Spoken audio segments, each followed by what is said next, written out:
오늘 본문을 보면은 시편 기자는 하나님께 나아가고자 하는 열심이 있었습니다. 우리 2절 다시 한번 더 읽도록 하겠습니다.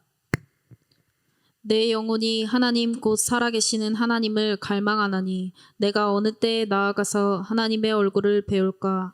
하나님의 얼굴을 배울까라고 하는 말은 하나님께 나아간다라고 하는 의미가 있어요. 직역하면은 하나님께 나아간다라고 하는 의미가 있습니다. 하나님께 나아간다라고 하는 것은 하나님께 예배한다라고 하는 의미죠. 하나님께 예배할까라고 하는 그 생각 가운데 사람들의 목소리가 들리기 시작합니다. 3절과 4절 다시 한번 더 읽도록 하겠습니다. 사람들이 종일 내게 하는 말이 내 하나님이 어디 있느뇨 하오니 내 눈물이 주야로 내 음식이 되었도다. 내가 전에 성의를 지키는 무리와 동행하여 기쁨과 감사의 소리를 내며 그들을 하나님의 집으로 인도하였더니 이제 이를 기억하고 내 마음이 상하는도다. 사람들이 말하는 거예요. 종일 말하는 겁니다. 너의 하나님이 어디에 있느냐. 너는 하나님을 예배하고자 하고 너는 하나님께 나아가는 예배자임에도 불구하고 너의 하나님은 어디 있느냐. 이 말에 눈물이 주야로 음식이 되었도다라고 고백합니다. 하나님께 나아가고자 하고 있는 열심이 있었고 함께 하나님의 집으로 가는 무리가 있었는데 하나님이 계시면은 어떻게 너는 이런 일이 생길 수가 있느냐? 너에게 만약에 하나님이 살아계시면 네가 어떻게 힘들 수가 있느냐라고 하는 말에 눈물이 음식이 되는 거죠. 내 마음이 상하는 겁니다. 그냥 상하는 게 아니라 그것이 잊지 못할 정도로 계속해서 지속되는 거죠. 우리가 힘들다라고 했을 때 그 힘듦은 우리가 느끼는 힘듦은 그것이 얼마나 지속되느냐에 따라서 달라집니다. 힘든 게 잠깐 하루, 1시간, 잠깐 1분 정도면은 그냥 기다릴 수가 있어요. 그런데 이것이 몇 날 며칠이 되고 기약이 없고 계속해서 흘러가면은 이것에서 견디기 힘든 상황이 됩니다. 마음이 상하게 되는 거죠. 그래서 말합니다. 6절에 이렇게 고백합니다. 6절 한번 읽도록 하겠습니다. 내 하나님이여 내 영혼이 내 속에서 낙심이 되므로 내가 요단 땅과 헤르몬과 미살산에서 주를 기억하나이다. 낙심이라고 하는 말의 원어적인 의미는 가라앉다라고 하는 의미가 있어요. 영혼이 가라앉는 거예요. 하나님이 어디에 있느냐라고 하는 말에 그 말에 아무런 반박도 할 수가 없는 거죠. 하나님이 어디 있느냐라고 하는 말에 지금 여기 계신다라고 하는 말을 할 수가 없어서 영혼이 가라앉는 겁니다. 영혼을 다시 떠오르게 할 어떠한 단어도 이 시편 기자의 생각 가운데 떠오르지가 않는 거죠. 영혼이 계속해서 처참하게 깔아앉는 거예요. 떠오르게 할 어떠한 단어도 마음속에서 생각이 나지가 않는 거죠. 반박할 수가 없는 거죠. 계속해서 마음이 가라앉는 겁니다. 그래서 이렇게 말합니다. 9절 한 번 더 읽도록 하겠습니다. 내 반석이신 하나님께 말하기를 어찌하여 나를 잊으셨나이까. 내가 어찌하여 원수의 압제로 말미암아 슬프게 다니나이까 하리로다. 그러나 시편 기자는 여전히 고백합니다. 하나님은 나의 반석이시다. 반석이신 하나님께 이렇게 말씀드립니다라고 하는데 그 말은 어찌하여 나를 잊으셨습니까? 나는 여전히 하나님이 내 반석이고 내가 믿을 수 있는 곳은 하나님밖에 없고 내가 의지할 분은 하나님밖에 없는데 어찌하여 하나님 나에게 반응하지 않으십니까? 하나님이 어디 있느냐라고 하는 말에 나는 왜 아무런 말도 할 수 없습니까? 라고 고백하는 거죠. 사람들의 말에 어떻게 반응하지 않으시고 왜 나는 날마다 슬프게 눈물이 주야로 음식이 되도록 다녀야 합니까? 라고 말합니다. 그래서 그 이유를 또 이렇게 말합니다. 10절입니다. 내 뼈를 찌르는 칼같이 내 대적이 나를 비방하여 늘 내게 말하기를 내 하나님이 어디 있느냐 하도다. 구체적으로 말하는 거죠. 내 뼈를 찌르는 칼같이. 힘들면 힘들수록 그 고통은 구체적으로 됩니다. 그냥 아프다, 그냥 힘들다라고 하는 게 아니라 이렇게 해서 이렇게 아픕니다 라고 말해요. 병원에 가면 그래서 물어보죠. 어디가 아프냐라고 물으면은 뭐 배가 아파요, 머리가 아파요라고 말하면은 그렇게 이렇게 물어봅니다. 다시 머리가 어떻게 아프냐, 배가 어떻게 아프냐. 왜냐하면은 아프면 아플수록 그것이 구체적으로 아프거든요.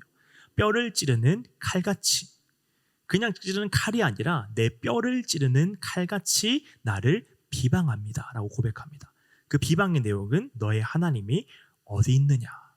하나님이 어디에 있으면은 하나님이 도대체 계신다면은 너는 왜 이렇게 힘든 상황 가운데 내버려 두시느냐? 너의 하나님이 어디 있느냐라고 말하는 그 비방이 뼈를 찌르는 칼같이 시편 기자를 찔렀다라고 말합니다. 근데 그 해답이 여기에 있어요. 11절입니다. 내 영혼아, 내가 어찌하여 낙심하며 어찌하여 내 속에서 불안해하는가? 너는 하나님께 소망을 두라. 나는 그가 나타나 도우심으로 말미암아 내 하나님을 여전히 찬송하리로다. 낙심할 때요, 불안할 때요, 소망을 나에게 두지 말고 하나님께 두라라고 말합니다. 그러면은 하나님이 나타나 도우신다라고 말해요. 근데 말이 안 됩니다. 낙심은요, 낙심해본 사람은요, 불안해본 사람은요, 하나님께 소망을 두는 그 자체가 불가능해요. 그걸 하지를 못해요. 그건 너무 쉬운 말이죠. 하나님께 소망을 두면 돼. 너 낙심했으니까 불안하니까 하나님께 소망을 두면은 그거 이겨낼 수 있어 라고 하는 말은 너무나 무책임한 말입니다. 낙심한 사람은, 불안한 사람은 하나님께 소망을 두는 그 자체가 힘들어요. 할 수가 없습니다. 낙심하지 말고 불안하지 말고 소망을 하나님께 두면 하나님이 도우시고 다시 찬송하게 하신다라고 하는 말을 하는 사람은 진짜 낙심해보지 않은 사람이에요. 진짜 두려울 정도로, 힘들 정도로 내 마음이 영혼이 완전히 가라앉는 그 낙심을 해보지 않은 사람은 그냥 하나님 의지하면 된다라고 하는 말을 쉽게 할 수가 있습니다. 진짜 낙심해보지 못한 사람이에요. 진짜 살지 못할 정도로 불안해보지 않은 사람은 낙심하지 말고 불안하지 말라라고 하는 말이 잘 나와요. 그런데 낙심을 진짜 해본 사람, 불안에 깊이 빠져본 사람은 그 말 자체가 성립이 되지가 않습니다. 낙심하지 않으면요, 낙심하지 않게, 정말 쉽게 낙심하지 않을 수만 있다면 낙심을 안 하죠. 그러나 어떠한 것도 낙심과 불안을 빼낼 수가 없다라고 하는 것을 경험해 본 사람은 하나님을 의지하는 것 자체가 되지가 않아요. 저도 너무나도 힘든 일주일을 살아왔습니다. 너무나 힘든 그 하루하루를 살아오는 그 날에, 가장 힘든 날에 말씀이 딱 떠오르는 거예요. 이 말씀이 떠오르는 거예요. 너는 하나님께 소망을 두라. 내 영혼 어찌하여 너가 불안해하고 낭망하느냐? 너는 하나님께 소망을 두라. 그러면 하나님이 나타나 도우신다. 그래서 하나님께 반박했습니다. 하나님은 불안한 적이 없잖아요.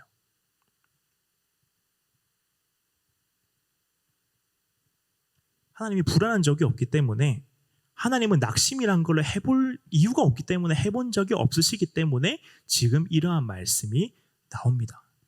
원래 사람이 힘들면요, 말씀이 떠오르면요, 그 말씀으로 인하여서 회복합니다. 말씀을 인하여서 회복하고 그 말씀으로 다시 일어서요. 그런데 그 말씀이 도무지 이해가 되지 않는 그 순간 가운데 반박이 나오는 거죠. 하나님, 지금 나에게 필요한 말씀은 이 말씀이 아니에요.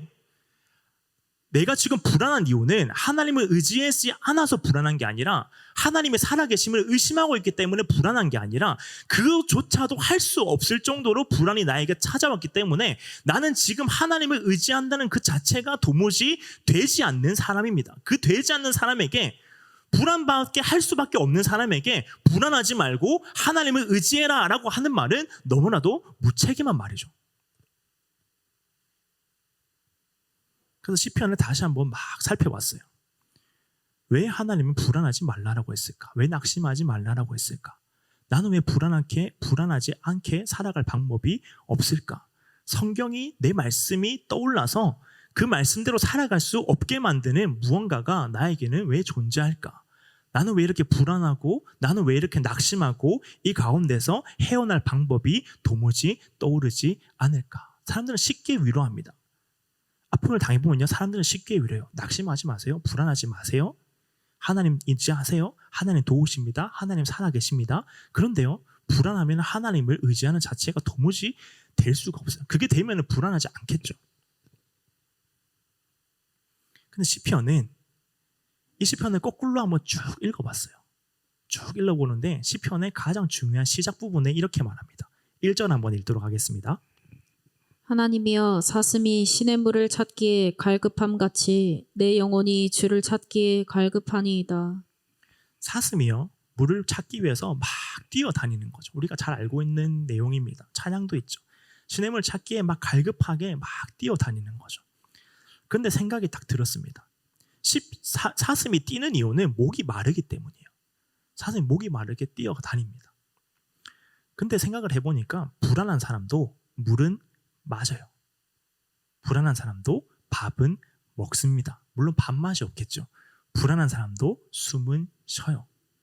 불안한 사람도 피곤합니다. 불안한 사람도 잠이 와요. 물론 잠이 안 와서 약을 먹으면 또 잠이 오기도 하겠죠. 그러나 그렇게 계속 지속되면 언젠가 피곤해서 밤에 못 잘 뿐이지 낮에 잠을 청하게 됩니다. 그걸 바로 우리는 본능이라고 해요. 하나님이 사람을 그렇게 만드셨어요. 본능이 있죠. 감정보다 앞서는 거예요. 본능이에요. 또 이렇게 말합니다. 2절 한번 다시 읽도록 하겠습니다. 내 영혼이 하나님 곧 살아계시는 하나님을 갈망하나니 내가 어느 때에 나아가서 하나님의 얼굴을 배울까. 갈망하다의 원어적인 의미는 목이 타다라고 하는 의미가 있어요. 목이 너무 마르면 목이 탄다라고 얘기를 하잖아요. 타는 듯이 목이 마르다라고 하잖아요. 목이 탄다라고 하는 의미가 있어요. 그냥 목이 마른 게 아니라 죽을 듯이 목이 탄다라고 하는 의미, 갈망하다라고 말합니다. 요한복음에는 사마리아 여인이 등장해요. 사마리아 여인을 한번 살펴보면 그 삶을 살펴보면은 낙심 그 자체인 사람이, 우리가 흔히 표현하죠. 어떤 사람이 진짜 상큼하다라고 하면은 상큼함이 인간화라고 얘기를 하지 않습니까? 상큼함이 그냥 인간으로 태어나면은 이런 사람이 될 거다라고 표현을 하지 않습니까? 그런 사람이 여기는 보이지는 않네요. 그렇게 하지 않습니까? 그래서 이게 성경에 보면은 이 낙심의 인간화, 낙심한 사람은 진짜 사람이 낙심으로 태어나면 이런 사람일 거다라고 말하는 사람이 그 중에 한 명이 사마리아 여인이에요. 낙심 그 자체인 사람이죠. 사람들의 비방 그 자체인 사람이죠. 예수님께서 이렇게 말씀하십니다. 요한복음 4장 13절에서 14절 우리 한번 읽도록 하겠습니다.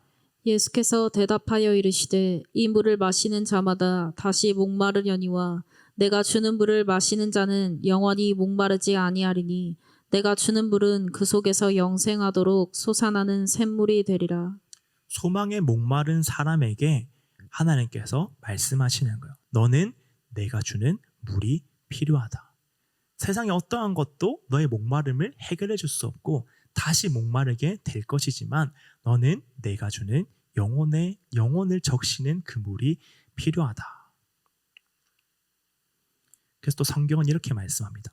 마태복음 5장 6절입니다. 의에 줄이고 목마른 자는 복이 있나니 그들이 배부를 것이미요.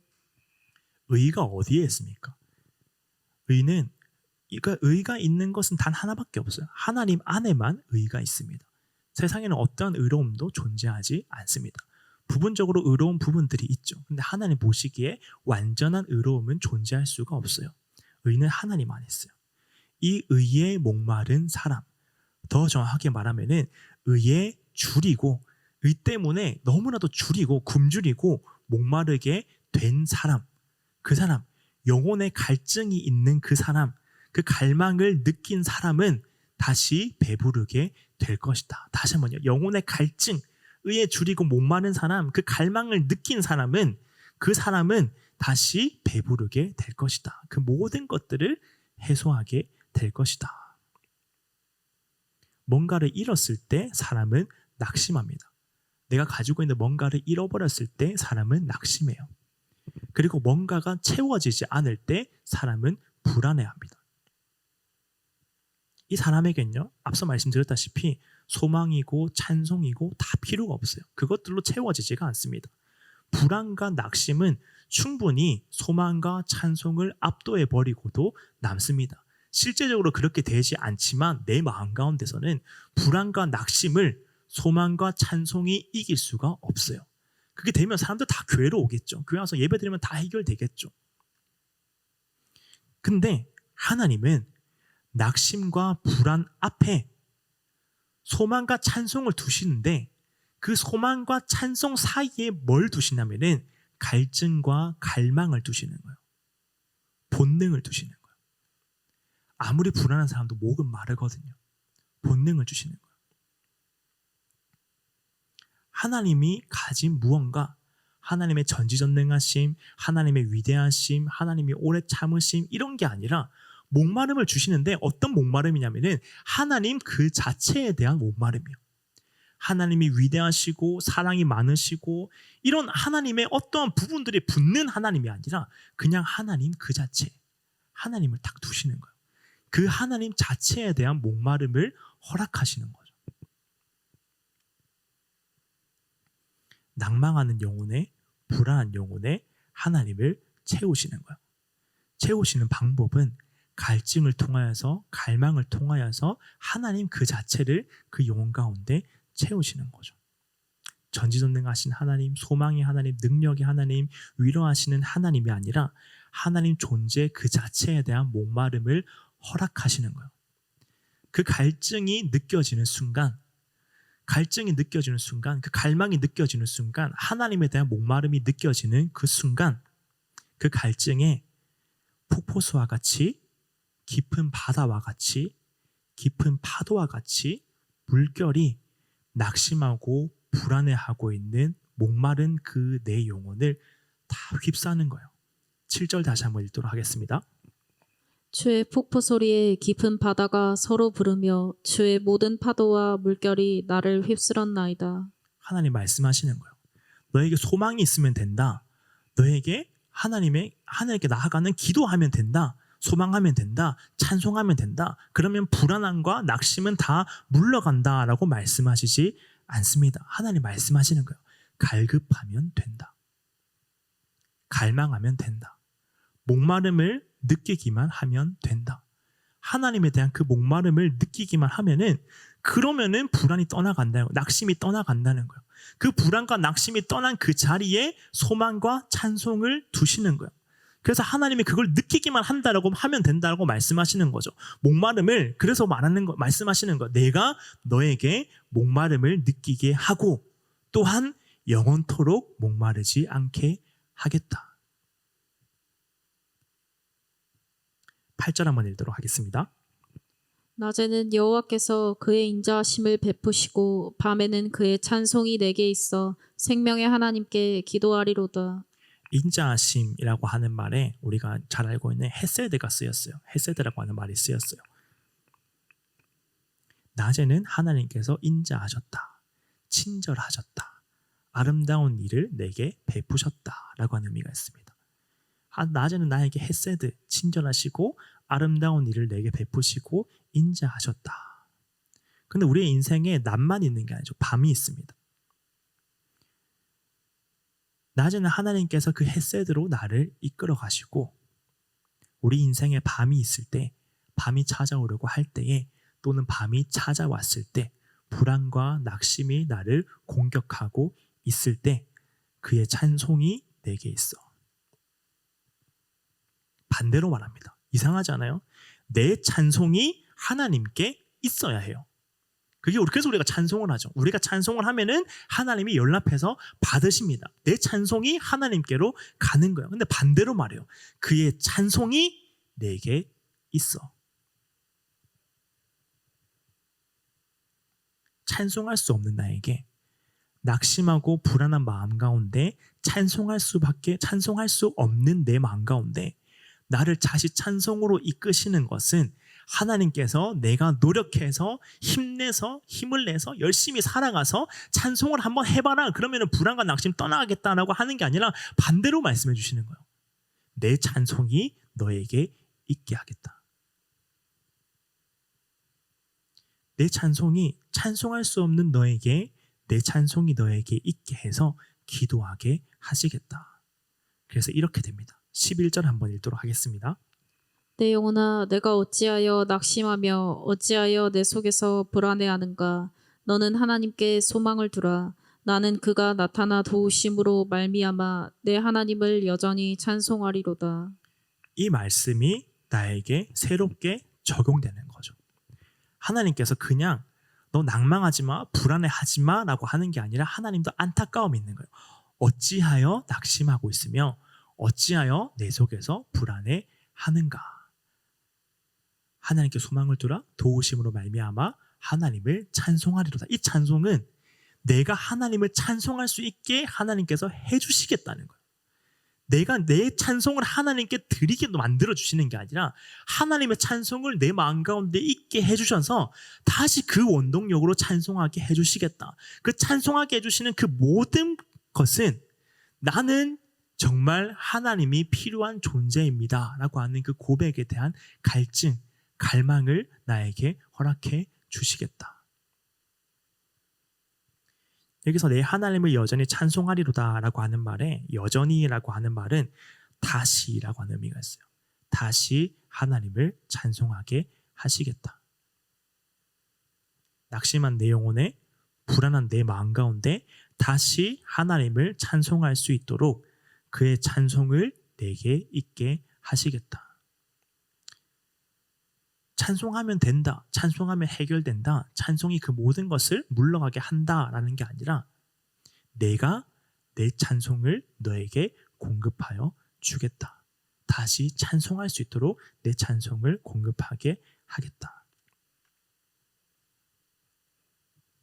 그래서 하나님이 회복시키는 겁니다. 과거의 나로 회복시키는 게 아니라 하나님이 지으신 그 모습 그대로 회복시키는 거죠. 불안을 이길 수 있는 그 영혼 그대로, 낙심을 이길 수 있는 그 마음 그대로 하나님께서 회복시키는 거예요. 왜냐하면 옛날에 나도 아팠거든요. 생각해보면 옛날에 아팠지 않은 사람이 없으면 옛날에 나도 아팠거든요. 태어날 때부터 뭔가 부족함을 가지고 사람은 누구나 다 태어납니다. 그런데 그런 것으로 다시 되돌리겠다, 다시 하나님을 찬송하게 해주겠다라고 하는 게 아니라 지으신 그대로, 하나님 보시기에 완벽하게 지으신 그대로, 그리고 내가 다시 하나님 나라에서 지어질 그대로 회복시켜 주시겠다. 그래서 낭만과 불안을 이기도록 하시겠다. 그래서 이렇게 기도하세요. 낙심한 사람이 있다면요, 불안한 사람이 있다면 하나님 낙심하지 않게 해주세요가 아니라 하나님 불안하지 않게 해주세요가 아니라 이렇게 기도하면 됩니다. 하나님 갈급하게 해주세요. 그리고 그 갈급함을 하나님께서 채워주세요. 갈급하면 되는 거예요. 갈급한 그 순간부터 그것은 본능이기 때문에 우리 마음의 본능이고 육체의 본능이고 영혼의 본능, 하나님을 찾고자 하는 그 본능이기 때문에 그 본능이 채워지는 그 순간 물을 마시는 것처럼, 밥을 먹는 것처럼, 숨을 쉬는 것처럼 내 마음의 불안함이 사라지게 되는 거죠. 갈급하면 됩니다. 우리 한번 기도할 때에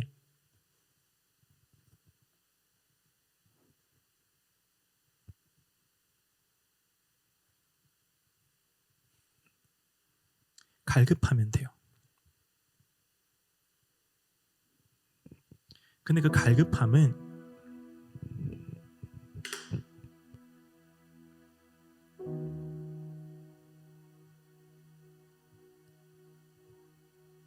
문제는 내 영혼이 갈급함을 느끼지 못하는 거예요. 갈급하면 하나님 찾겠죠.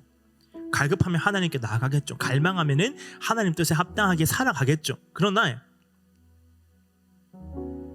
문제는 내 영혼은, 내 마음은 절대로 스스로 갈급하지 못합니다. 스스로 갈급하지가 못해요. 스스로 갈급할 수가 없어요. 하나님 갈급하게 해주셔야만 합니다. 모든 해결 방법은 하나님께서 가지고 계시는 거예요. 근데 우리는 한쪽만 바라보는 거예요. 한쪽만 바라봐서 하나님, 나 이렇게 힘든데 하나님 도대체 뭐 하고 계십니까? 나 이렇게 연약한데 하나님 도대체 뭐 하고 계십니까? 그때 비방이 들리는 거예요. 내 마음속에서 비방이 들리는 거예요. 너의 하나님이 어디에 있느냐? 그것이 내 뼈를 찌르는 칼같이 끊임없이 나를 괴롭히는 겁니다. 내 마음 가운데에서요. 너의 하나님이 어디 있느냐? 너 불안할 때 너의 하나님은 어디에 계셨느냐? 네가 낙심할 때 너의 하나님은 어디에 계셨느냐? 네가 이렇게 힘든 상황 가운데서 몸부림치고 있는 그 모든 환경들 가운데 너의 하나님은 어디에 계시느냐라고 하는 말이 우리를 계속 공격하는 겁니다. 기도에도 해결되지 않고요, 찬송에도 해결되지 않고요, 하나님을 마음에 두는 그 자체가 되지가 않아요.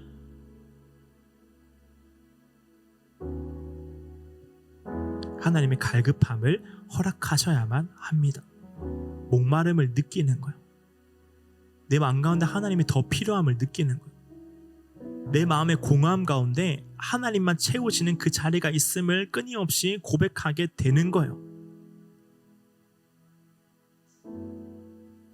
그 가운데 영혼이 하나님께 하는 말은 이것입니다. 하나님, 나는 의에 줄이고 목마르고 싶습니다. 나는 지금 의에 줄이고 목마릅니다가 아니라 하나님, 나는 하나님이 허락하여 주시는 그 갈증을 느끼고 싶습니다.